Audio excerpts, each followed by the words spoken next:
ओम नमो भगवते वासुदेवाय।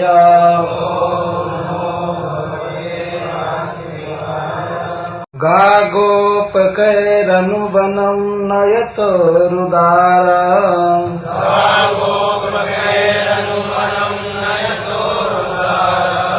वेणुशनैः कल्पदैस्तनुभृत्सु सख्यः।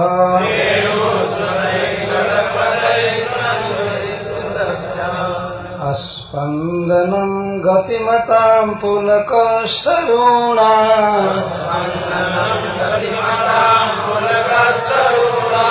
निर्योगपाशकृतलक्षणयोर्विचित्रम्।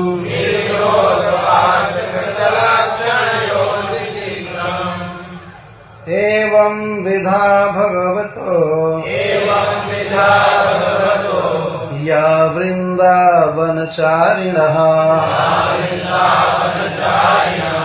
वर्णयन्त्यो मिथो गोप्यः। क्रीडास्तन्मयतां ययुः। गागोपकैरनुवनं नयतोरुदार।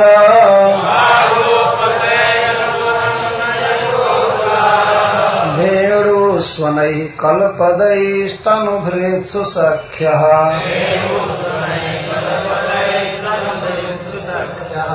अस्पन्दनं गतिमतां पुलकस्तरूणाम्। निर्योगपाशकृतलक्षणयोर्विचित्रम्। किं वक्तव्यो हरिदास वर्जत्वेन यथार्थ नाम्नो अस्य अद्रिपतेः महिमा। अहो श्री ब्रजभूमौ श्री वृंदावने स्थिताः सर्वे अपि अत्रत्याः चराचराः परम धन्या इत्याहु गायति। अब आगे गोपियां प्रश्नवाद करती हैं कि हे सखियों, गिरिराज गोवर्धन तो हरिदास वर्ज के रूप में प्रसिद्ध हैं और जैसा इनका नाम है वैसा गुण है। वास्तव में गायों के पोषक हैं कि इनकी महिमा को क्या कोई कह सकता है। श्री ब्रज भूमि में श्री वृंदावन में स्थित जितने भी चौर और अचर जीव हैं वे सब परम धन्य हैं। ह्यः इदं तु अति विचित्रम् गोपैः सह बने बने संचार्यतोः तयोः रामकृष्णयोः मधुरपदैः महावेणुनादैः शरीरिषु ये गतिमन्तः तेषाम् अस्पन्दनं स्थावर धर्म तरूणां पुलको जंगम धर्म इति वैपरीत्यम्। गोपों के साथ अनुवनम अर्थात बने बने एक वन से दूसरे वन में पशु चराते हुए कृष्ण और बलराम चलते हैं तथा मधुर शब्दों वाले महावेणु के नाद से, वेणु के महानाद से, जब वेणु का नाद करते हैं तो स्तनुभृत्सु शरीरधारियों में जो गतिमंत गति वाले हैं तेषाम अस्पंदनम जो चलने वाले हैं उनमें बिल्कुल हिलना डुलना बंद हो जाता है, जैसे गौ या हरिणियां। और इसका अर्थ है कि उनमें स्थावर धर्म हो जाता है, स्थावर स्वभाव। तो गतिमताम अस्पंदनम जो चलने वाले जीव हैं, दौड़ने वाले जीव हैं, वे बांसुरी के स्वर को सुनकर स्तंभित हो जाते हैं। तो स्थावर का धर्म हो जाता है, जैसे वृक्ष। और वृक्षों में तरुणाम पुलक, और वृक्षों में पुलक होने लगता है। तो ये जंगम धर्म है। जो चलने वाले जीव हैं उनका ये स्वभाव है। तो श्री कृष्ण के बांसुरी वादन से चर अचर हो जाते हैं और अचर चर तो नहीं होते हैं, चर का कुछ स्वभाव प्रकट हो जाता है। जैसे वृक्ष ऐसा नहीं कि एक स्थान से उखड़ कर दूसरे स्थान पर चला जा रहा है, लेकिन जो भी चर के स्वभाव हैं वे उभर। गतिमताम स्पंदनम और तरुणाम पुलक। कृष्ण बलराम जब एक वन से दूसरे वन में चलते हैं, गोपालन के लिए गौओं को कंट्रोल में रखने के लिए जो साधन है वो लेकर के चलते हैं। दो प्रकार के साधन, निर्योग और पाश। निर्योग का अर्थ होता है निर्युज्यन्ते बध्यन्ते पशव अनेन इति निर्योग।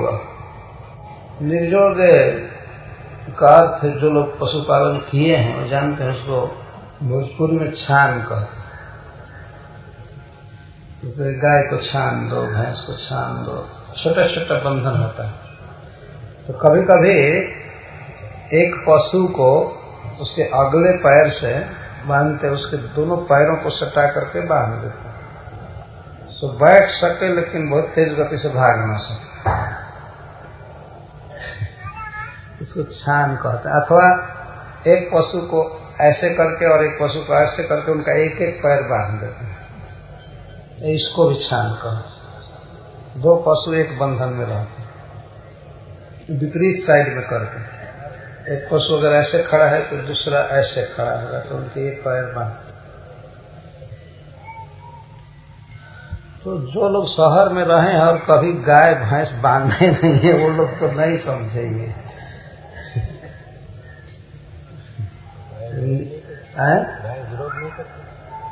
गाय विरोध नहीं करती, गाय बेचारी गोपों के कंट्रोल में रहते हैं, विरोध क्या करेंगे।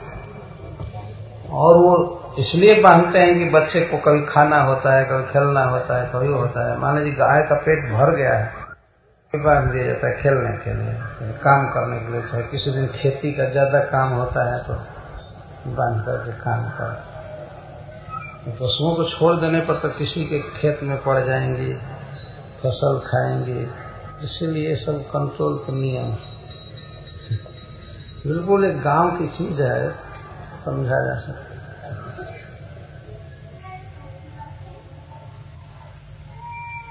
तो निर्योग और पाश का अर्थ दुष्ट बैल या दुष्ट गौओं को पकड़ने के लिए, उनको खींच करके बस में करने के लिए होता है।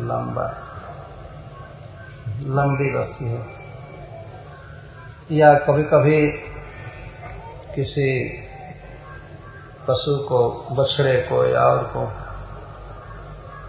बांध करके रखते हैं और उसकी एक लंबाई निश्चित होती है। उस लंबाई के अंदर में बछड़ा चर सकता है, चाहे गाय खूंटे में बंधी है। इसको पास कर। निर्योग और पास, चूंकि कृष्ण बलराम चल रहे हैं तो बहुत सुंदर है, और बहुत सुंदर छान और पास, निर्योग और पास ले। निर्योग को लिए हैं कंधे पर, और पास तो एक ही एक लिए हुए, तो सिर में लपेट लिए हैं, पगड़ी को बांध लिए। गाय चलाने में ऐसा नहीं है कि बक्सा लेकर चले या अटैची लेकर के चले, ब्रीफ केस। शरीर में ही सारा स्टैंड रहता है। कभी कभी हम लोग देखते हैं मैकेनिक लोग फुल पैंट पहनते हैं, बहुत प्रकार के औजार पैंट के पॉकेट में चाहे इधर उधर रखते हैं, काम करते हैं। तो श्री कृष्ण बलराम चूंकि गोपाल है, इसलिए गायों के पालन और नियंत्रण के विषय में जो सामान है उसको लिए। तो उनके कोमल कोमल और काले काले केशों के ऊपर, पगड़ी के ऊपर जो पास है वो बहुत अच्छा लग रहा है। अथवा निर्योग को पगड़ी में बांधे हुए हैं और पास को गर्दन पर रखे हुए हैं। जो भी हो, बिल्कुल कमर कस करके तैयार हैं कर्म भूमि में। भगवान भी आ करके मेहनत करके गोपालन कर रहे हैं। तो इससे निर्योग और पास से कृत उत्पादित लक्षण और विचित्र। लक्षण का अर्थ चिन्ह, इस चिन्ह से बहुत सुंदर लग रहा है। शिरसी निर्योग वेष्टन लेना, सिर में निर्योग वेष्टन किए हैं। ऐसा नहीं है कि अब कृष्ण की जितनी गौएं हैं उतना छान लेकर के घूम रहे हैं। कुछ है जब गोचारक बने हैं तो मुख्य बड़े बड़े गोपों से लिए कि नहीं हम भी धोएंगे, तो एक दो छान दे दिया गया, ठीक है लपेट लो, एक दो निर्योग लपेटने को दे दिया गया है, चाहे एक हल्का पास दे दिया गया, ठीक है। जो बच्चे हैं चाहते हैं, ये उनको आवेश है, तो निर्जोग वेष्टन स्कंध से पासेन, और स्कंध के चारों तरफ गला में वे लगा लिए हैं, पास के पास ढोर वेष्टन।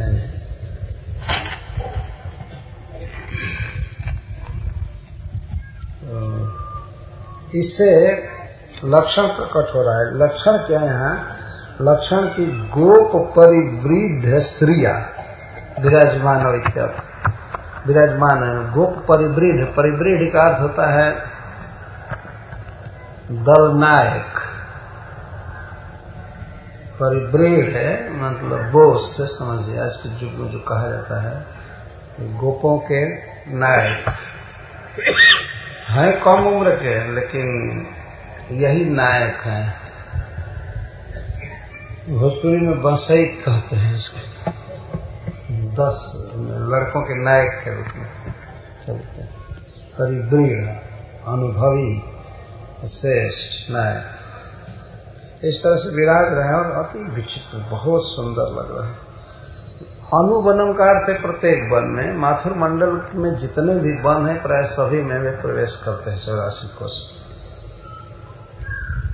कोई वन बाकी नहीं रहता है जहां श्री कृष्ण गोचारण न किए। अच्छा, गोचारण कर रहे हैं तो बस गोचारण कर रहे हैं, ये नहीं कि भगवान को और भी बहुत फिक्र लगी है कि ब्रह्मलोक में ब्रह्मा जी ठीक से शासन कर रहे हैं कि नहीं कर रहे हैं, इंद्र क्या कर रहे हैं, जरा फोन करके उसको भी पता लगा। गाय चरा रहे हैं तो गाय चरा रहे हैं, और उसके अलावा और कोई दूसरा काम नहीं। केवल खेलना तो कोई काम नहीं है, आनंद में खेलते हैं, करते हैं, लेकिन और दूसरा कुछ भी नहीं। उसमें लगता है कि भगवान का और जगत से कोई संबंध ही नहीं है, केवल गोचारण कर रहे हैं। इस तरह से मनुष्य को रहना चाहिए, जो काम करे तो करे अनन्य मन से। उस समय और काम को और संसार को भूल जाना चाहिए। जॉब कर रहे हैं तो बस यही कोई समझे कि ये जॉब के अलावा कुछ करता ही नहीं। तो भागवत पढ़ रहे हैं तो ऐसा लगे कि भागवत के अलावा कोई व्यक्ति काम जानता ही नहीं। भगवान की और सेवा कर रहे हैं तो ऐसा करें कि चित्त को बांट करके नहीं, अनन्य मन से। इस तरह दोनों भाई गोचारण में लगे हुए हैं, बहुत सुंदर लगता है। तो उनके वेणु के प्रभाव काम तो वर्णन करते ही गोपियां की अद्भुत बांसुरी बजाते हैं। तो श्री बलराम जी को का नाम ले रही हैं तो भाव गोपनार्थों में पूर्ववत समझ लेना चाहिए। वास्तव में तो कृष्ण के वेणुनाद का वर्णन करते हैं। वेणु से निकलने वाले जो शब्द हैं उनके लिए कल पदई शब्द का प्रयोग करते हैं। कल का अर्थ है मधुर, अद्भुत, मनोहर पद जिनमें हैं, पद का अर्थ है शब्द, ऐसे स्वरों वाले बांसुरी, ऐसे गीतों से जड़ को चेतन और चेतन को जड़ बना रहा।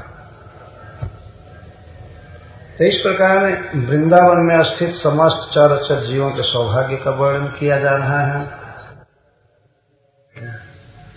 तो सबसे पहले वर्णन किया जाए कि कृष्ण और बलराम वृंदावन में प्रवेश कर रहे हैं, उनकी मुख की शोभा को निहारना यही नेत्रों का फल है। और दूसरे में गोपों के बीच बैठ करके किस प्रकार गोष्ठी कर रहे हैं, श्रेष्ठ नट की तरह नाच रहे हैं, और बच्चे बाजा बजा रहे हैं, इसका वर्णन हुआ। बहुत संक्षेप में मैं ये कह रहा हूँ। और इसके बाद बांसुरी के सौभाग्य का वर्णन किया गया। यह बांसुरी कौन सा तप किया जिसे कृष्ण का अधर सुधा पी रहा है। उसके बाद वृंदावन का वर्णन हुआ। वृंदावन में विचित्र दृश्य होता है, बांसुरी बजाने पर मोर नाचते हैं और सारे पक्षी चुप हो जाते हैं इत्यादि। हरिणियों के सौभाग्य का वर्णन किया गया जो कृष्ण को आकर के प्रेम से देखा करती है। हरिणियों के सौभाग्य वर्णन के बाद देवियों के सौभाग्य का वर्णन करती हैं। रोज आती हैं, कृष्ण को देखती हैं और अपने पतियों के अंक में ही मूर्छित होकर पड़ जाती हैं। इसके बाद गौओं और बछड़ों के सौभाग्य का वर्णन किया गया। और इसके बाद नदियों के सौभाग्य का वर्णन किया गया।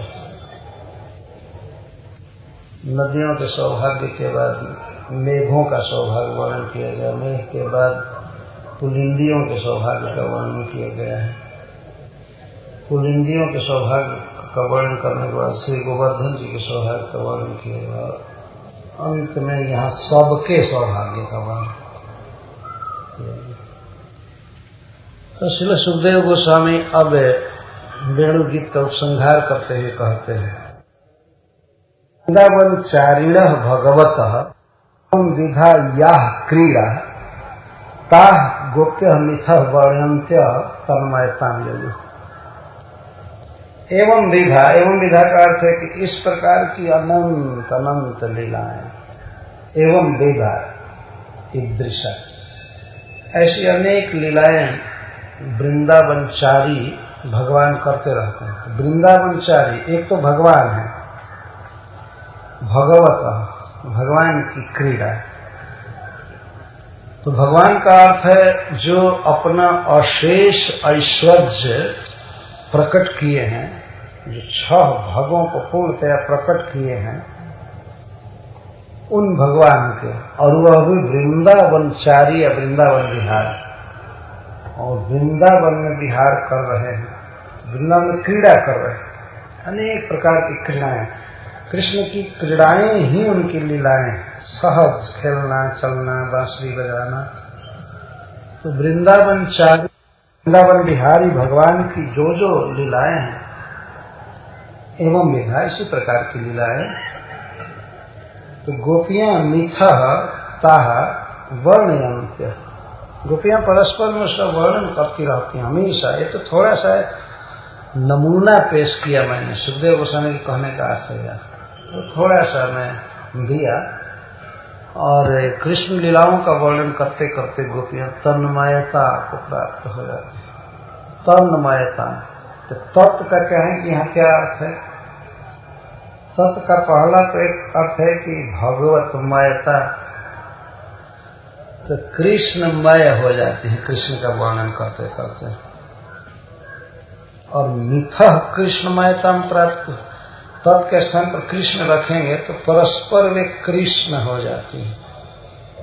तो कृष्ण जो भी वृंदावन में लीला करते हैं उसी को दिन भर करती रहती है।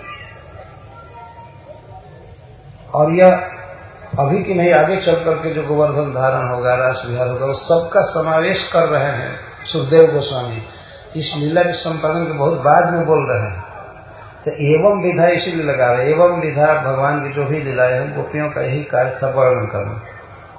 तो कोई गोपी कृष्ण बन करके कहती थी, हे गोपो, वृंदावन में आग लगी है, आंखें बंद करो बंद करो। तो सब गोपियां बंद कर लेती थी, और दूसरी गोपी मुख को बा करके फाड़ करके ऐसे, और अपने ओढ़नी के छोर को थोड़ा निकालती पीला पीला। इसके बाद कहती थी, आंख खोलो, आग बंद हो गई है। आग बंद हो गई है। तो ये सब लीला इतना वर्णन में तन्मयता हो जाती थी कि देह गेह तो पूर्ण रूप से विस्मित हो जाती। कोई कहती थी, डरो मत, इंद्र की वर्षा से डरो मत, मैंने इससे त्राण का उपाय सोच लिया। और यह कह करके अपनी ओढ़नी को गोवर्धन जैसा उठा ले, तिरछा खड़ा होती थी, और सब गोपियां आकर निकट ऐसे उसकी रहती थी कि इंद्र की वर्षा हो रही, बच रही। इसको तन्मयता कहते हैं। कोई गोपी यशोदा बनती थी तो कोई दूसरी गोपी उसके स्तनपान की नकल करती थी, उसे गोद में लेकर के। कोई पूतना बन जाती थी, कोई गोपी कृष्ण बनकर उसको मारने का नाटक करती थी। यह तन्मयता हो जाती थी, केवल कृष्णमयता। अथवा क्रीड़ा के लिए तत्शब्द लगेगा, क्रीड़ामयता में जो कृष्ण जो लीला करते थे तो गोपियां ऐसा वर्णन करती थी कि बस क्रीड़ा ही हो जाती थी, लगता था कि वही क्रीड़ा में शामिल है। जिनके बांसुरी वादन का वर्णन करती थी तो बांसुरी बिल्कुल ऐसे वादन की मुद्रा में ही हो जाती थी, बांसुरी बजाने लगते थे। और जो भी क्रीड़ा स्तन्मयता जो या वर्णनमय हो जाती थी। वर्णयंत के साथ तत् शब्द लगे वर्णन के साथ, तो वर्णन करती थी तो वर्णन ही करते रहते थे, अब दूसरा कुछ भी स्मरण नहीं आता था परस्पर। तो क्रीड़ा, ये तन्मयता सब तत्व के स्थान पर कृष्ण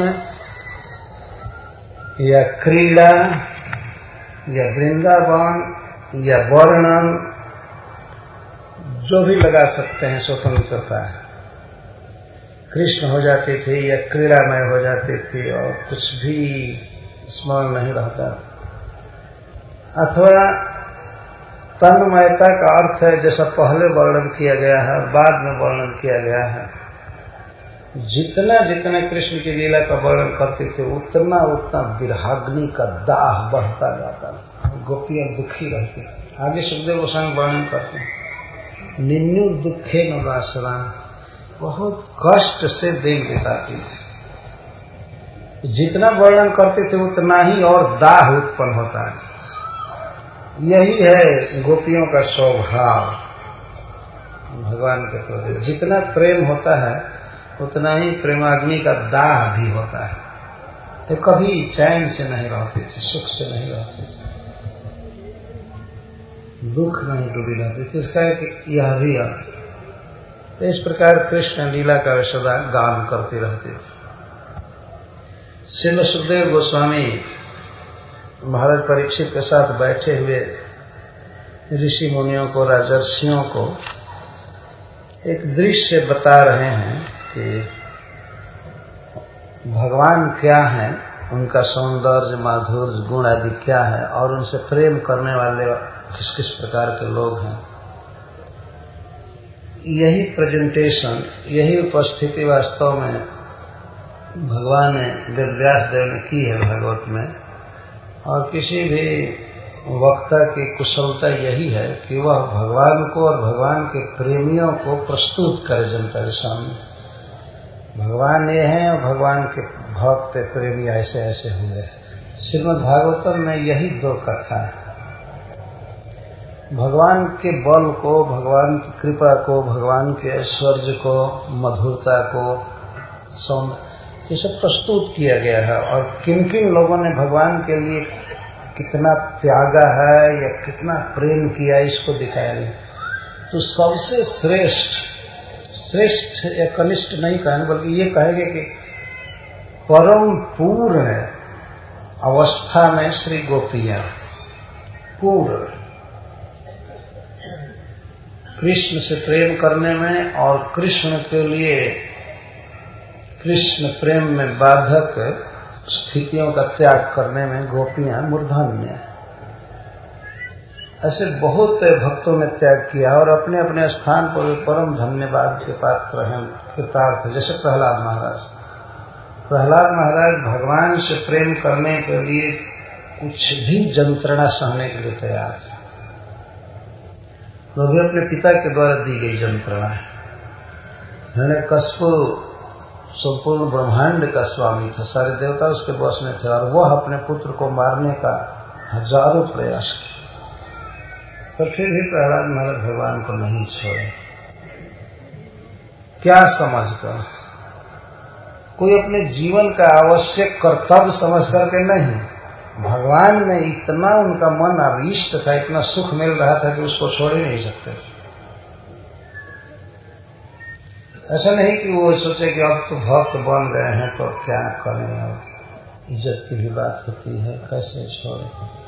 नहीं, भगवान के सौंदर्य से, उनके गुणों के अनुभव से, वात्सल्य से इतना मन फंस चुका था कि शरीर बदल जाए लेकिन कृष्ण अब नहीं छूट सकते। इस तरह से राजर्षि भरत जी ने छोड़ दिया। युवावस्था में अपने परिवार को, राजकुमारों को और पत्नियों को, राज्य वैभव को मल की तरह छोड़ दिया। जहौ जुवैव मलवत उत्तम श्लोक लावस। कोई मनुष्य मल त्याग करता है तो फिर उसकी फिक्र नहीं करता है क्या होगा। इस तरह उन्होंने लोग राज्य और पत्नी और बच्चा छोड़ा तो कभी एक बार जागृत में तो छोड़ दीजिए, सपने में भी नहीं विचार किए कि पत्नी कैसे होगी और बच्चा कैसे होगा। इस प्रकार उन्होंने छोड़ा। तो श्रील सुखदेव गोस्वामी कहते हैं जैसे गरुड़ जी की होड़ कोई मक्खी नहीं कर सकती है, उस तरह से राजर्षि भरत की होड़ कोई दूसरा राजा या ब्रह्मर्षि नहीं कर सकता है। ऐसा त्यागा था। तो भगवान के रस को उन्होंने पाया। तो श्रील सुखदेव गोस्वामी प्रस्तुत करते हैं राजर्षि भरत को, जब ब्राह्मण हुए तो संसार के किसी भी आकर्षण में नहीं रहे। जो खाने को मिल जाता था खा लेते थे, पहनने को जो मिलता था वो भी नहीं पहन पाते थे, केवल कमर में लपेटे थे और 10 बरस का गंदा कपड़ा ऐसे ही, कोई धोते भी नहीं, जमीन पर पड़े रहते थे धूल में।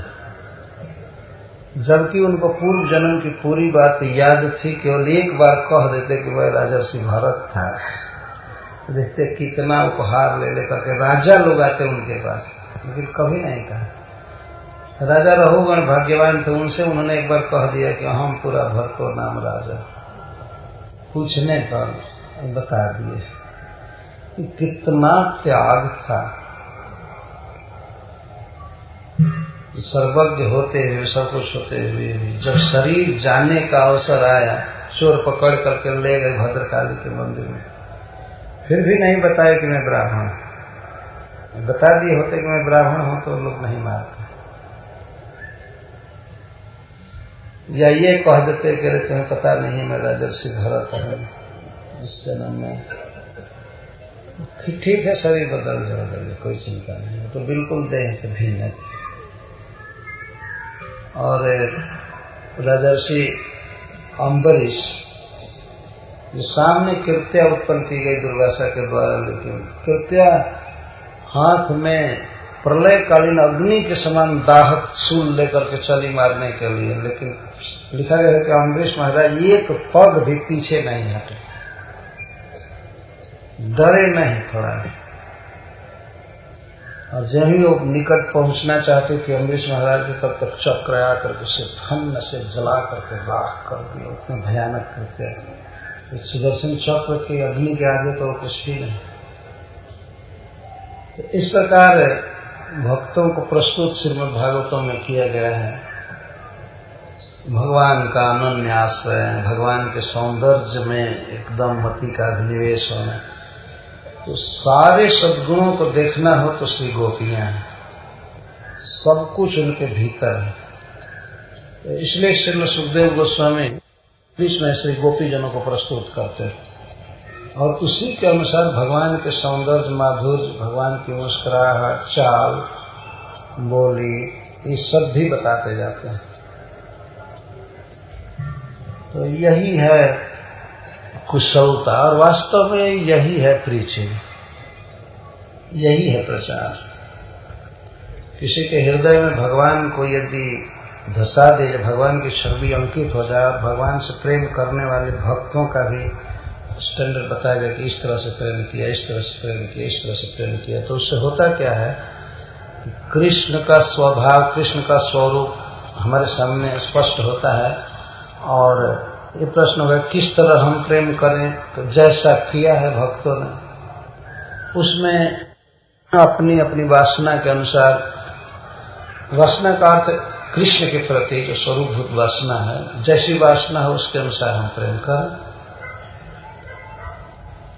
लेकिन कृष्ण के विषय में सुनने से और कृष्ण के भक्तों के विषय में सुनने से स्वाभाविक कृष्ण से प्रेम करने की वासनाएं बढ़ जाती हैं, स्वाभाविक है। और इस संसार में यही है, आप जिस वस्तु के विषय में सुनिए और उसकी गुणवत्ता को, उसकी महिमा को यदि बताई जाए तो उसको पाने की लालसा मन में होती है। कितने लोग किसी वस्तु के विषय में नहीं जानते हैं, उसकी महिमा नहीं जानते हैं, लेकिन दीवार पर पढ़ते हैं विज्ञापन, टेलीविजन में देखते हैं विज्ञापन, और जगह तो मन में हो जाता है इसे खरीदना चाहिए, इसे लाना चाहिए। और जबकि उसमें कोई गुणवत्ता नहीं, केवल बातें भर हैं। पर श्री भगवान में, कृष्ण में तो अनंत सद्गुण है, अनंत रस है। यदि ठीक तरह से बताया जाता है तो जीवाकृष्ट हो ही जाता है। जैसे कहा गया है कि जो व्यक्ति भगवान की बातें सुनता है तो भगवान उसके हृदय में प्रवेश करके और हृदय की गंदगी को बाहर कर देते हैं, अर्थात वह कृष्ण कामी हो जाता है, अन्य कामना निरस्त हो जाती है। श्रीवताम स्वकथा कृष्ण पुण्य स्मरण कीर्तन। श्रील प्रभुपाद जी जब अमेरिका पहुंचे तो अमेरिका की दशा जब उन्होंने देखा तो उन्हें निराशा होने लगी कि यहाँ तो लगता है कि कोई नहीं बदल सकता। तो जब बहुत निराश थे तो श्रीमद् भागवत के 4 श्लोक उनको याद आ रहे थे। श्रीवताम स्वकथा कृष्ण पुण्य श्रवण कीर्तन, और भी इसके बाद जो 3। तो वे कहते हैं कि यदि कृष्ण कथा प्रस्तुत की जाए तो निश्चित है कि लोग कृष्ण के प्रति आकृष्ट हो जाएंगे। 4 श्लोकों से प्रभुपाद जी को बहुत उत्साह मिला। दशा को देखकर प्रभुपाद जी लिखे हैं गीत पद, उसमें तो एक लाइन है कि किला दिया नीला है था करण वे गति। हे कृष्ण क्यों हमको लाए इस नरक में, अब तो आप ही कुछ कीजिए। ऐसे कहते तुम्हारी कथा यदि सुने बारंबार, उसमें लाइन है प्रभुपाद जी कविता, ऐसा होगा ये होगा, तो वही हुआ। श्रील प्रभुपाद जी ने प्रस्तुत किया कृष्ण की विशेषताओं को सुन करके। और जीव तो जीव है, जीव का स्वरूप है कृष्ण का दास लोग। तो बहुत से भाग्यवान लोग आकृष्ट हो गए भगवान के प्रति। तो यही है प्रचार वास्तव में। जैसे भी हो, जिस विधा से हो, कृष्ण को प्रस्तुत करना चाहिए।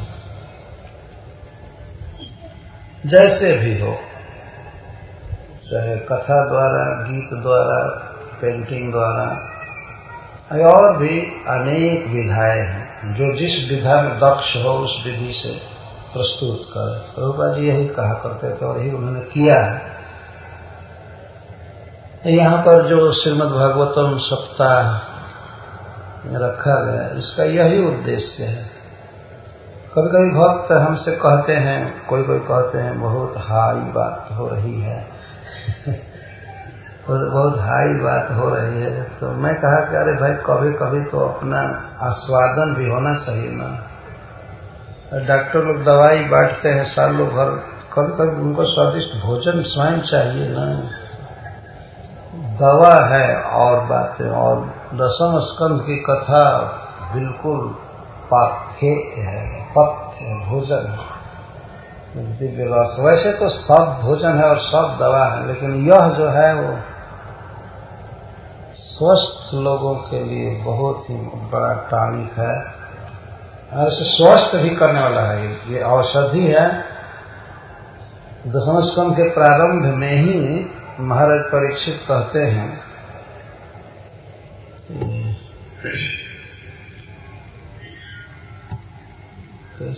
निवृत्त तरसय रूपगीय माना भवौषधा श्रोत्र मनोभिरामा क उत्तम श्लोक गुणानुवाद पुमान विरज्यत बिना पशुना।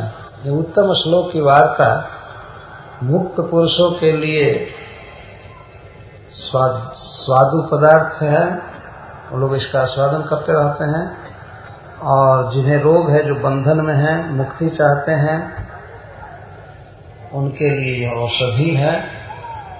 और जो विषयी हैं, जिनको केवल शब्द चाहिए और खास करके सुंदर रूप और स्त्री पुरुष का हाव भाव आपस में, तो उनके लिए भी भगवान ने बहुत प्रस्तुत किया है।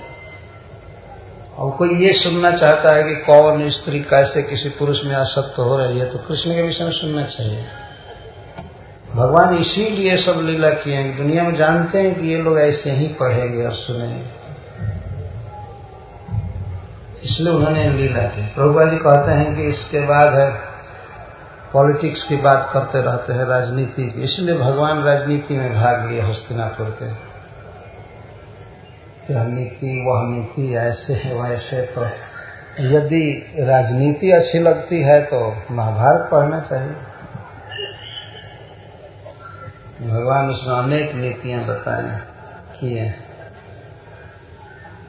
और यदि अभी बहुत अच्छा लगता है, विषय लोगों की बात कही जा रही है जो बिल्कुल सम्मान है, भक्त नहीं है, कुछ नहीं है, लेकिन बस वही उपन्यास, कहानी, नाटक पढ़ते रहते हैं, उनको वही अच्छा लगता है, तो उनको चाहिए कि वे दशम स्कंद पढ़ा करें।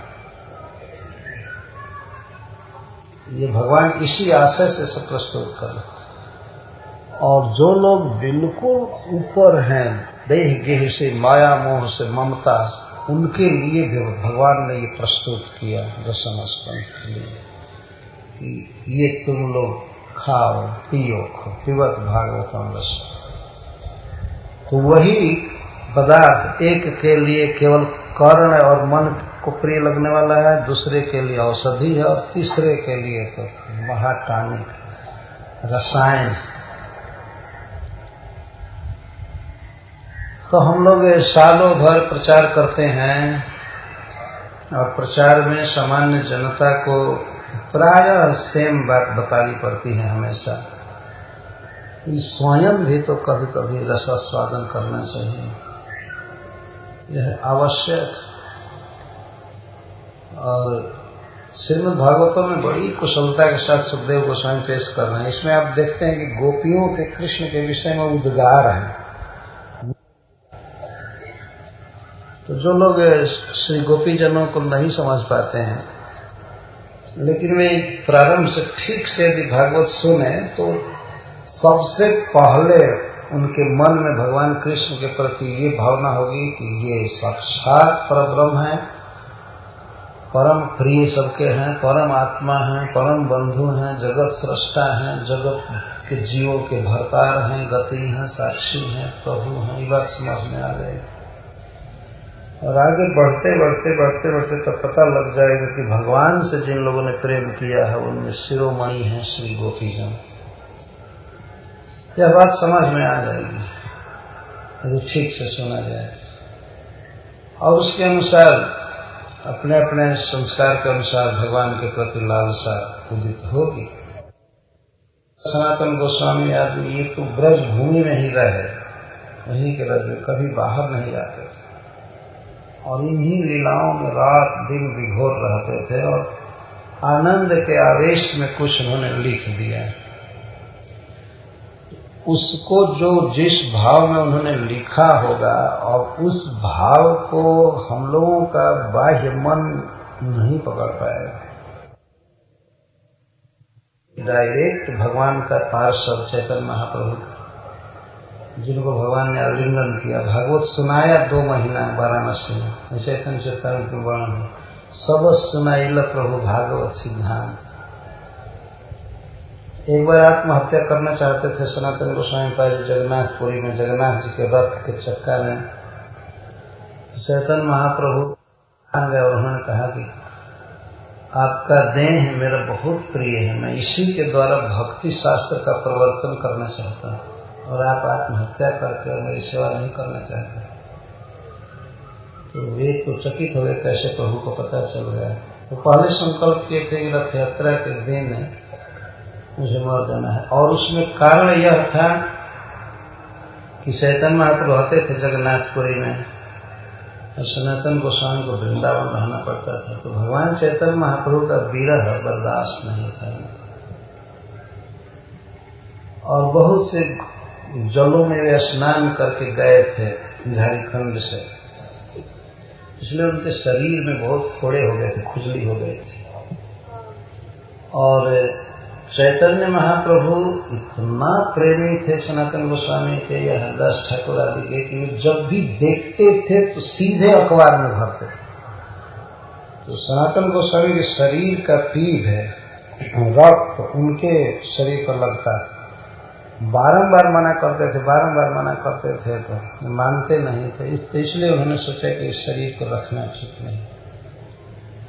निर्णय कर लिए थे कि रथ यात्रा के दिन जब जगन्नाथ जी रथ पर चढ़ के चलेंगे, चक्का के अंदर आ जाऊंगा, कौन देखता है, और इसके बाद मेरा शरीर खत्म हो जाएगा। लेकिन रथ यात्रा के कुछ दिन पहले ही चैतन्य महाप्रभु उनसे मना कर दिए। तो इस प्रकार से जो लोग भगवान के प्रिय रहे, और वे लोग भगवान की लीला भूमि में रहकर प्रसार की। चैतन्य महाप्रभु कहते हैं कि वृंदावन मथुरा मेरी सबसे प्रिय भूमि है और मैं चाहता हूं कि भक्ति का प्रवर्तन वहीं से होना चाहिए। चैतन्य चरितामृत में लिखा गया है कि जहां पर भगवान के प्रेमी रहे हैं वहीं से भगवत प्रेम का वितरण होना चाहिए। और वास्तव में यह बात कोई भी रियलाइज करके समझ सकता है कि उस भूमि में विशेषता है, उस भूमि में वो गुण है कि कृष्ण के प्रति आकर्षण हो ही जाएगा। ब्रज भूमि के मिट्टी में रज में जो विशेषता है वो दूसरी जगह नहीं है। वहां रहने वाला व्यक्ति ऐसे भी कृष्ण में अनुरक्त हो जाता है। उधर चले गोपियों को समझाने के लिए तो रत्नाकर जी लिखते हैं कि भूमि के प्रभाव भाव और भरने लगे। गोकुल गली के जो पांव रखे रथ से उतर करके, नहीं भी रथ पर ही थे, वहां गोकुल गांव के निकट पहुंचते हैं। भूमि के प्रभाव भाव और भरने लगे। ज्ञान मार्तंड के सुखाए मन मानस में हरे हरे जो घनश्याम भरने लगे। कुछ जो ज्ञान से सुखाया हुआ हृदय था उसमें घनश्याम छाने लगे। मथुरा में कृष्ण के साथ रह करके उनके मन में कृष्ण उतना नहीं बसे थे जितना गोकुल में प्रवेश करने पर बसने लगे। बिंदु जी ने तो लिखा है कि उलझकर वस्त्र से कांटे लगे उद्धव को समझाने, तुम्हारा ज्ञान पर्दा फाड़ देंगे प्रेम दीवाने। तो कांटे उलझ रहे थे उनके धोती से, तो ऐसा लगा कि कितना प्रेम है। कांटे समझा रहे थे कि आए हो ज्ञान की गठरी लेकर, तुम्हारा ज्ञान का पर्दा हम फाड़ देंगे। तो ये है ब्रज भूमि, जहां यह भगवान की अपनी खास लीला भूमि है। और जगह जैसा धाम नहीं है कि बस भगवान सवारी पर चल रहे हैं, रथ पर चल रहे हैं, इधर उधर घूम रहे हैं। वृंदावन में बैलगाड़ी तक पर नहीं चलते। कभी कभी एक हजार बच्चा थे तो चले, जैसे लौटना चलना। तो इस प्रकार उस ब्रजभूमि में रहकर आचार्यों ने सब लीलाएं लिखी हैं। और हम लोगों का समय सालों भर कहीं न कहीं बीतता ही रहता है। अवश्य यह बात है कि भगवान की सेवा करते हैं, और सेवाओं में भी बहुत तारतम्य है। चाहे कोई कुछ भी सेवा करे, जैसे आदमी खाता है सोता है, उसी तरह से कोई सेवा करे, लेकिन भागवत सुनना और बोलना पढ़ना यह कॉमन चीज। यह ऐसा नहीं है कि जैसे और क्रियाओं जैसा सांस लेना, पानी पीना, भोजन करना और सोना, ये कॉमन क्रिया है। चाहे कोई कुछ भी प्रचार करे लेकिन कुछ विश्राम करता है, भोजन करता है। तो उसी तरह से कोई भी प्रीचिंग का काम करे, लेकिन भागवत सुनना कॉमन है। भागवत सुनते हुए सेवा कर रहा है तब तो ठीक है, नहीं तो फिर संदेह हो सकता है कि ये सेवा है कि नहीं है। धर्म स्वनिष्ठित पुंस विश्वक्षेण कथा यदि अनोत्पाद यदि रति श्रम एवं केवल। ये ऋषियों के समाज में सर्वश्रेष्ठ ऋषि बोल रहे हैं शुभ गोस्वामी। कोई कहे कि ये तो आप दूसरे की सेवा पर कटाक्ष कर रहे हैं। मीटर ये है, अगर रति हो रही है भगवान की बातों में, भगवान के नाम जप आदि में, तो समझना चाहिए कि ठीक है, हमारी जो गतिविधि है कोई भी सेवा ठीक है। नहीं है, अगर मीटर गड़बड़ बता रहा है, यदि रुचि नहीं हो रही है कृष्ण कथा में, खास करके सुनने में, तो समझना चाहिए कि ठीक स्थिति नहीं है। वो भले देखने में लगे भगवत सेवा, लेकिन वो ठीक स्थिति नहीं है। क्या है? श्रम वही केवल, वह केवल लेबर है। अगर यह कह दिया जाए वह लेबर है तो इतना ही काफी है, लेकिन ही एव केवलम, ये तीन अव्यय लगाए जा रहे हैं निर्धारण के लिए। वह लेबर ही है और उसमें का फल कोई नहीं है। अच्छा, ही और एव शब्द लगाया जा रहा है। ही एव, लेबर ही है, लेबर एव, परिश्रम के अलावा कुछ नहीं। क्यों नहीं है? कुछ तो उसका फल होगा। तो कहते हैं केवलम श्रम, तो ही एव और केवलम कहकर के यह कहा जा रहा है कि यदि कृष्ण की कथाओं से प्रेम नहीं है तो और जो कुछ भी है सेवा फिर मेवा वो सब नौटंकी हो जाएगा, नाटक मात्र हो जाएगा। और ये भागवत के वक्ता सूत गोस्वामी बता रहे हैं और नैमिषारण्य के ऋषि जन सब कुछ छोड़ करके नैमिषारण्य में जुटे हुए थे। स्वयं ही कहते हैं कलिम आगतम आज्ञाय क्षेत्रेस्मिन् वैष्णवे वयम आसीना दीर्घ सत्रण कथायाम सक्षणा हरे। हम लोग कलयुग को आया हुआ जानकर उसके भय से भाग करके आ गए हैं यहाँ पर। तो कथा पहले है, टाइम बचेगा तो जग होगा, नहीं तो नहीं। कथायाम सक्षणा हरे, हरे कथायाम सक्षणा, कथा के लिए पहले अवसर है, इसके बाद देखेंगे ड्यूटी जो है वो करेंगे चाहे नहीं करेंगे। कथा के लिए पहले अवसर, हम लोग भाग करके आए हैं, कलिम आगतम आज्ञा जुटे। तो कथायाम सक्षणा हरे बहुत महत्वपूर्ण शब्द है। एक बार तो कहते हैं आसीना दीर्घ सत्र, हम लोग दीर्घ सत्र में बैठे हैं। दीर्घ 1000 वर्ष तक जग चलने वाला बहुत लंबा काल माना जाएगा। हम लोग यहाँ यज्ञ के आधा घंटा नहीं से पूरा कार्य करके खत्म हुआ। तो इस तरह का जग तो 1000 वर्ष तक चलने वाला वो चालू किया और सारे जगत में फैल चुकी थी बात कि दुनिया के सबसे श्रेष्ठ लोग जुट करके यज्ञ कर रहे हैं, जग कर रहे हैं। और वहां पता लगा कि वो यज्ञ कुछ नहीं कर रहे हैं, भागवत सुन रहे हैं। और लोग इसी के लिए जुटे ही थे। शायद कथा के लिए लोग कहते हैं कथा में जा रहे हैं तो हो सकता था कि उनके घर के लोग या और लोग आने ही नहीं देते, तो यज्ञ के लिए जा रहे, ठीक है जगह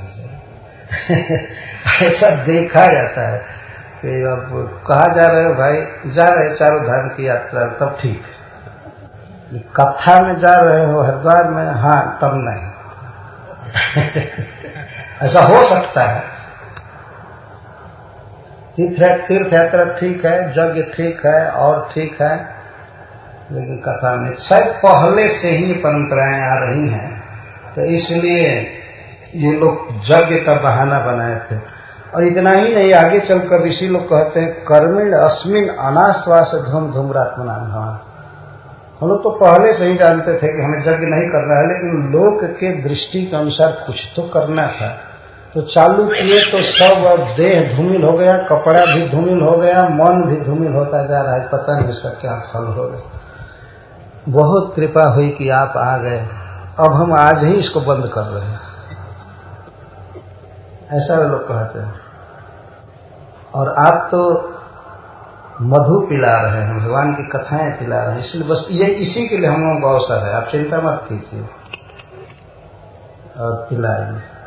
तो इस प्रकार कथा के लिए मन में आग्रह होना चाहिए। पहला गुण यही है कृष्ण को समझने के लिए।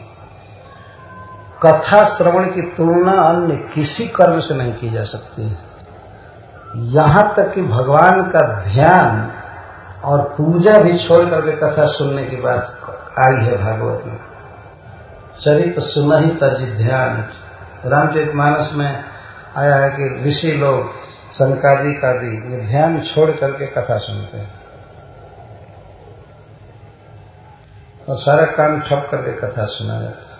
तो यह मुख्य है, इसलिए कि सारी सेवाओं में भी यही बल देता है। श्रीमद् भागवतम सुनने की व्यवस्था श्रील प्रभुपाद जी ने भी किया। सवेरे प्रतिदिन सुनने की जो व्यवस्था है वह इसी सिद्धांत का प्रतिपादन करता है। सुनना है, यही करने के लिए मनुष्य शरीर मिला है, नहीं तो क्षुद्र ऐसा निर्णाम मर्त्यानम अमृतमिच्छता।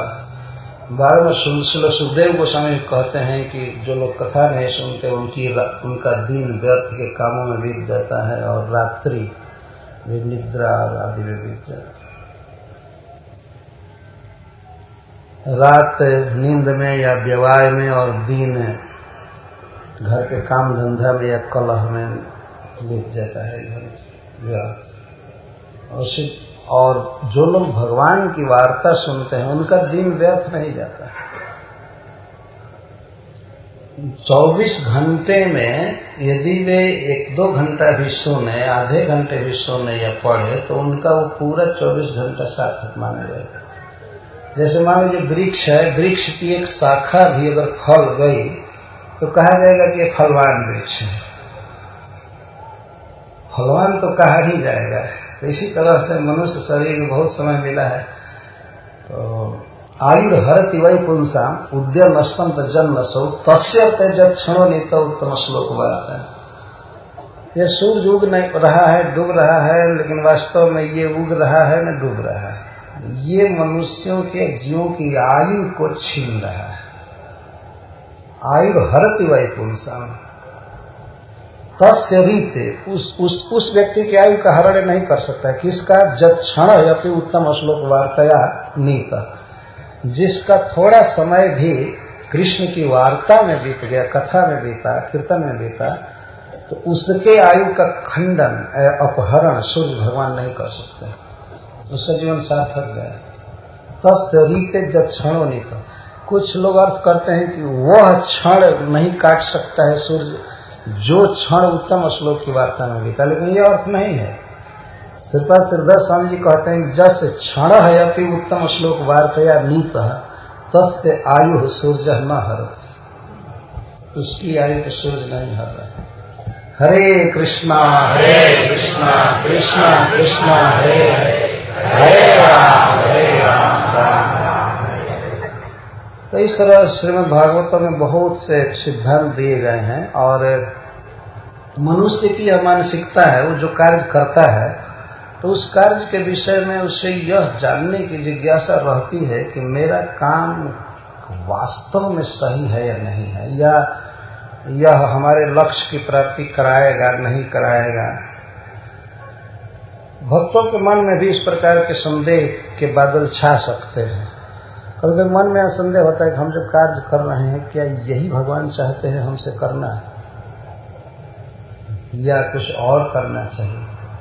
इस संदेह का निवारण करने के लिए भागवत में ज्यादा कदा ये बात बीच बीच में आ गई है, बस यही करना है, यही करना है, यही पॉइंट है, धुरी है, केंद्र है।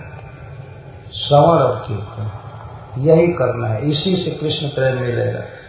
नित्य सिद्ध कृष्ण प्रेम साध्य कहु न, श्रवण आदि शुद्ध चित्त कराए उधर। श्रवण आदि से चित्त शुद्ध होता है। श्रवण पहला है, आदि का अर्थ होता है प्रधान या पहला। श्रवण आदि, श्रवण जिनमें प्रधान है ऐसे साधनों से चित्त शुद्ध हो जाता है और चित्त शुद्ध होते ही कृष्ण प्रेम उदित हो जाता है। तो यही करने के लिए कहा गया, इसको अभिधेय कहा गया है शास्त्रों में। चैतन्य महाप्रभु कहते हैं अभिधेय है, बस इसी को करना है, इसी को करना है। और जीव गोस्वामी पाद जी जब इस बात को कहते हैं तो चतुश्लोकी का श्लोक कोट करते हैं, जब भगवान ब्रह्मा से कहते हैं एताव देव जिज्ञासु, सर्वत्र सर्वदा एक शब्द है, बस यही सर्वत्र कहीं भी और किसी भी काल में यही करना है। कई बार बात कहे सुखदेव गोस्वामी जी कहते हैं तस्मार भारत सर्वात्मा भगवान हरिश्वर श्रोतव्य कीर्तव्य स्मर्तव्य क्षता भयम। अच्छा, इस श्लोक में सूत गोस्वामी कहते हैं कि तस्मादेकेन मनसा भगवान सात्वतां प्रति श्रोतव्य कीर्तितव्य ध्येय नित्यदा, ध्येय पूज्य नित्यदा। और एक जगह आया है हरि सर्वत्र सर्वदा। सर्वत्र का अर्थ है सब जगह, अपने घर में, ऑफिस में, हरिद्वार में, बॉम्बे में, स्वर्ग में, नरक में, ब्रह्मलोक में, इंद्रलोक में, कहीं भी यही काम करना है। और किसी भी काल में, चाहे ठंडा का काल हो, चाहे बरसात हो, चाहे गर्मी हो, चाहे जनवरी हो, चाहे फरवरी हो, बस यही करना है। हरे कृष्णा कृष्णा कृष्णा हरे हरे, हरे राम राम राम हरे हरे। तो जिस कार्य की भूरी भूरी प्रशंसा शास्त्रों में की गई है, प्रत्येक व्यक्ति घूम करके इसी पॉइंट पर आ रहा है।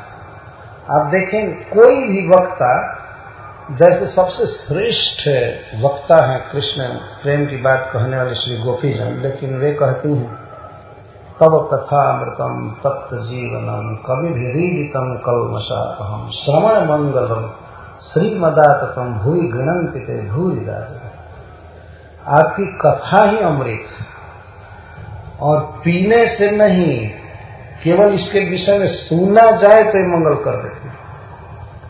ऐसा कोई पेय दुनिया में नहीं है या दवाई जिसका नाम सुनिए और बस फायदा कर देगा। ये कृष्ण कथा है कि सुनने मात्र से मंगल पता है, श्रवण मंगल। श्रीमदाततम, यह श्रीमत है, इसमें कृष्ण प्रेम भरा हुआ है। आततम, यह कथा फैली हुई है, छिपी हुई नहीं है। आततम का अर्थ है व्याप्त, सारे ब्रह्मांड में सभी जानते हैं कृष्ण के विषय में।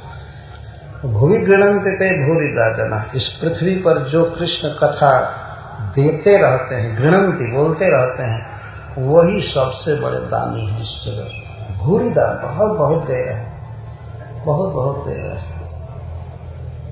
यह श्लोक अपने आप में पर्याप्त है गोपियों का मंतव्य भगवान की कथा के विषय में। सुखदेव गोस्वामी बीच बीच में जो कहते हैं, सारी कथा कहने के बाद महाराज परीक्षित से कहते हैं कि महाराज, जो लोग भगवान मधुसूदन में उत्तम श्लोक में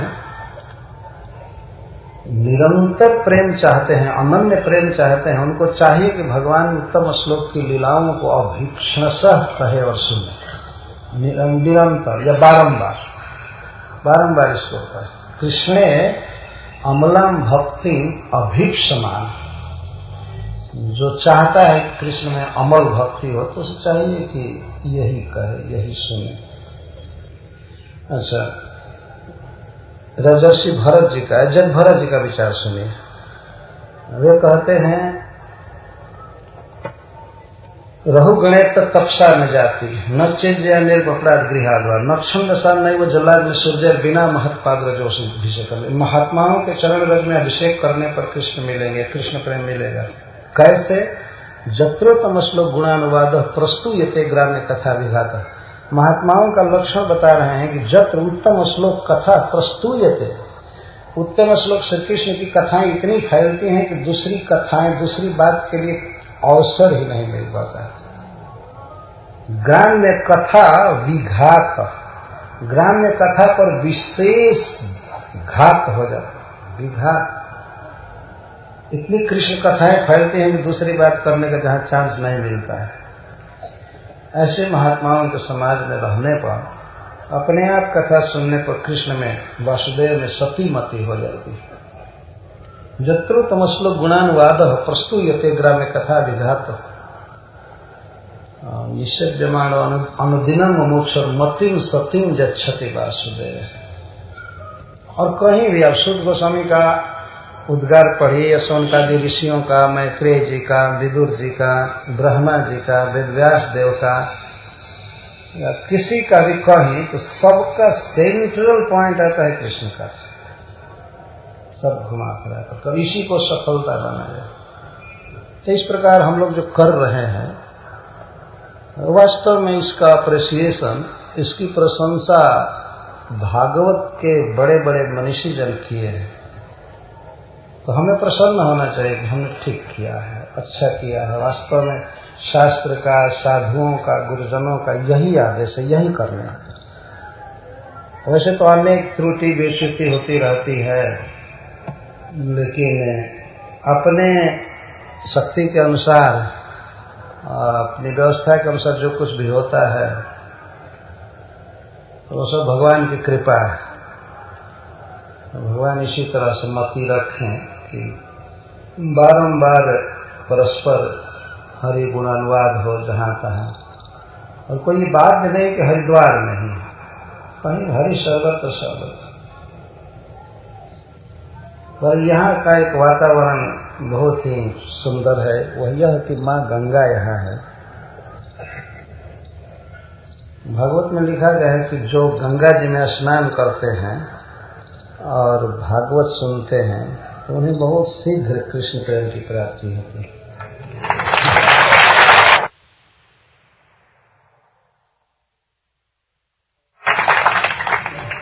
चौथे स्कंध के 24वें अध्याय में यह बात लिखी गई। यह चांस रहा। हम बद्री विशाल प्रभु को बहुत धन्यवाद देते हैं और हम वास्तव में उनका भारी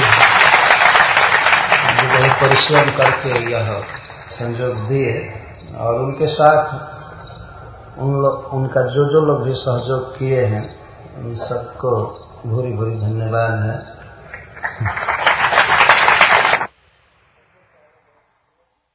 सबसे पहले बहुत प्रेम से जो व्यक्ति हमारे सामने आए और इस भागवत सप्ताह को सफल बनाने में जिन्होंने बहुत प्रेम से उत्साह से बात कहा वो है मधुसूदन दास बम्बई से।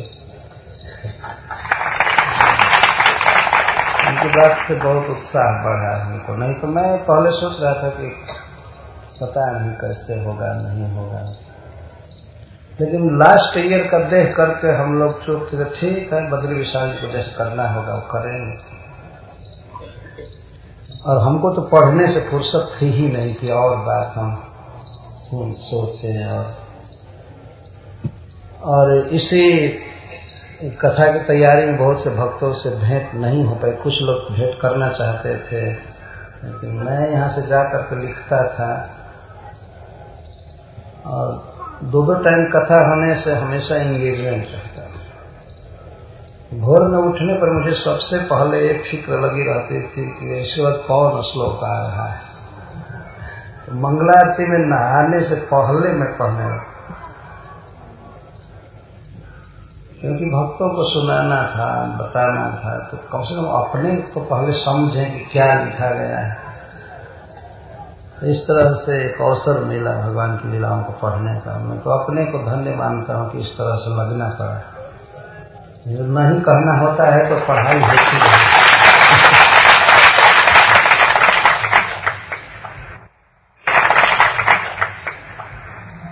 आप सबको बहुत धन्यवाद है जो भी आए, चाहे 7 दिन के लिए आए या 6 दिन के लिए, 5 दिन के लिए, 2 दिन के लिए, 1 दिन के लिए, अवश्य वे भगवान की कृपा के भाजन है। ऐसा लिखा गया पद्म पुराण में कि कोई कथा में 1 दिन आवे, 1 घंटा आवे, कुछ भी आवे, तो आने में एक शुरू से ही मनोरथ करना पड़ता है। कई क्रियाएं होती हैं, उनको रोकना पड़ता है। क्योंकि ऐसा नहीं है कि कभी कभी आदमी फ्री हो जाता है, 7 दिन कोई काम ही ना हो। तो आने के लिए कहीं पर पहले से कई क्रियाओं को रोकना पड़ता है कि भाई ये रुका रहेगा, ये रुका रहेगा, ये रुका रहेगा। रुके रहो फिर आकर के तो करना ही है। लेकिन अब कभी कभी आदमी जब भागवत से जाता है तो देखने लगता है कौन कौन ईमेल आया है, कौन कौन चिट्ठी आया है, क्या क्या करना है, क्या लेन देन करना है, करना है। तो बहुत बातें छोड़नी पड़ती है, बहुत काम छोड़ना पड़ता है, ऑफिस बंद करना पड़ता है, ये काम करना है, क्या करना पड़ता है। तो वहीं से श्रवण चालू होता है। यह नहीं समझना चाहिए कि यहाँ जो हम सुन रहे हैं तो वही श्रवण है। जहां से तैयारी चालू हुई, संकल्प उठा मन में, वहीं से श्रवण चालू हुई। यह भागवत में लिखा गया है। यदि भागवत के सुनने का संकल्प किया आदमी और मान लीजिए किसी कारण से वो न भी आ पावे, तब भी पुण्य तो कमा ही लिया। और भगवान हृदय में है। वो किसी की लालसा को देखते हैं परमात्मा की, बेचारा चाहता हुआ भी नहीं जाता। भगवान प्रसन्न होते हैं सारी। तो आप सबको बहुत धन्यवाद है। भगवान में आपकी मति लगे, यही शुभकामना। हरे कृष्ण।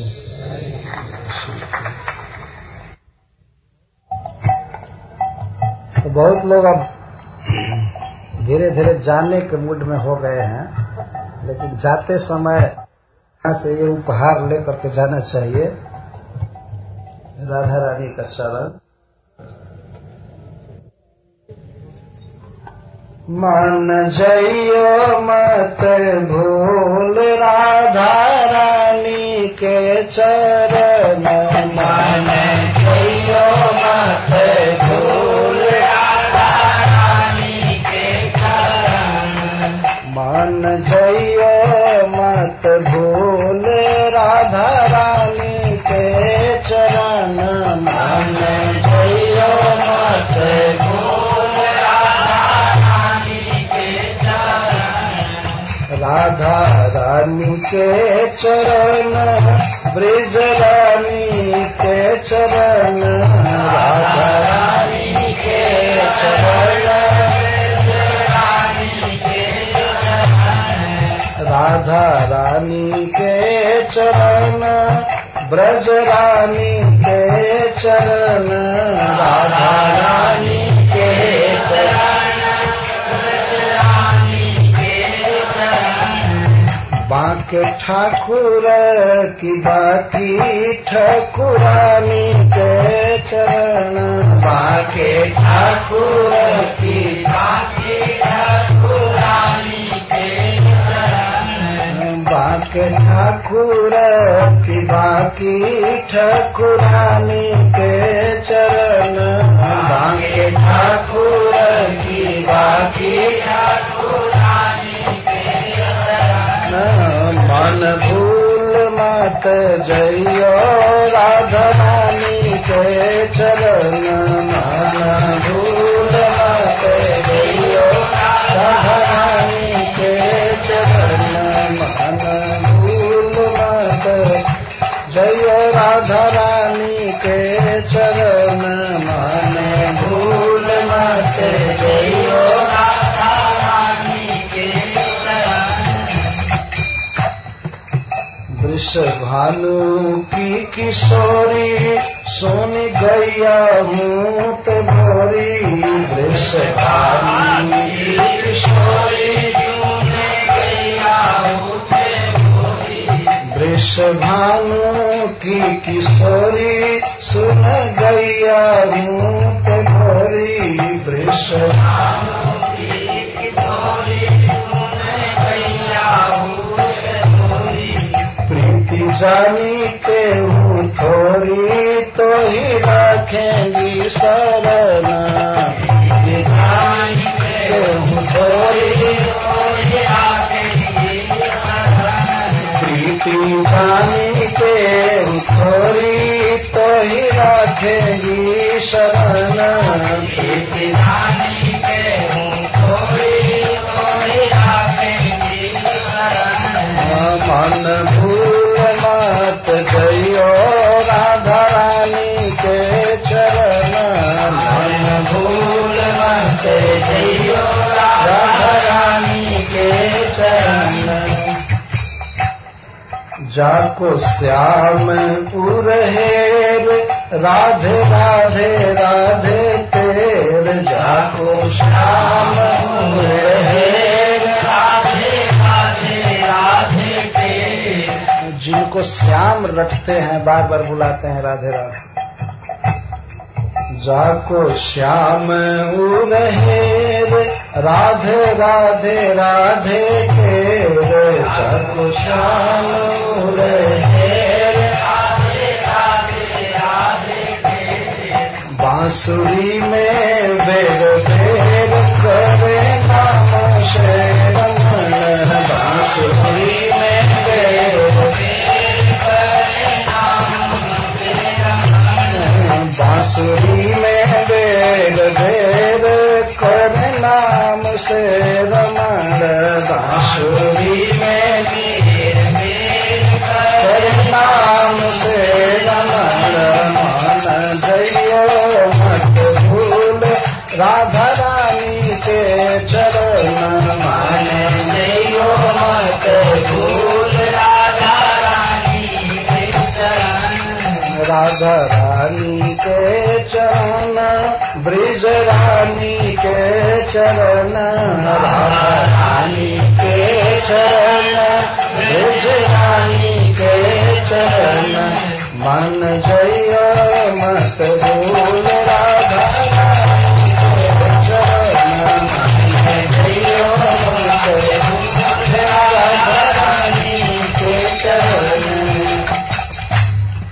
भक्त प्रेमी ने बखानी जाकी महिमा रस खानी, भक्त प्रेमी ने बखानी जाकी महिमा रस खानी, भक्त प्रेमी ने बखानी जाकी महिमा रस खानी, भक्त प्रेमी ने बखानी जाकी महिमा रस खानी।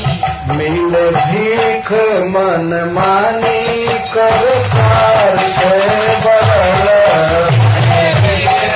मन मानी कर प्यार से बदल, मन जइयो मत भूल राधा रानी के चरण, मन जइयो मत भूल राधा रानी के चरण, राधा रानी के चरण, ब्रज रानी के चरण, राधा रानी के चरण, ब्रज रानी के चरण, मन जइयो मत भूल राधा रानी के चरण, मन जइयो मत भूल राधा रानी के चरण। तेरे मन मत वारे छोड़ दुनिया के द्वारे, तेरे मन मत वारे छोड़ दुनिया के द्वारे, तेरे मन मत वारे छोड़ दुनिया के द्वारे, तेरे मन मत वारे छोड़ दुनिया के द्वारे। राधा नाम के सहारे संत जी राधा नाम के सहारे सौंप जीवन, नाम के सहारे सौंप जीवन मरण, राधा नाम के सहारे सौंप जीवन मरण। जइयो मत भूल राधा रानी के चरण, मन जइयो मत भूल राधा रानी के चरण, रानी के चरण, ब्रज रानी के चरण, राधा रानी के चरण, ब्रज रानी के चरण, मन जइयो मत भूल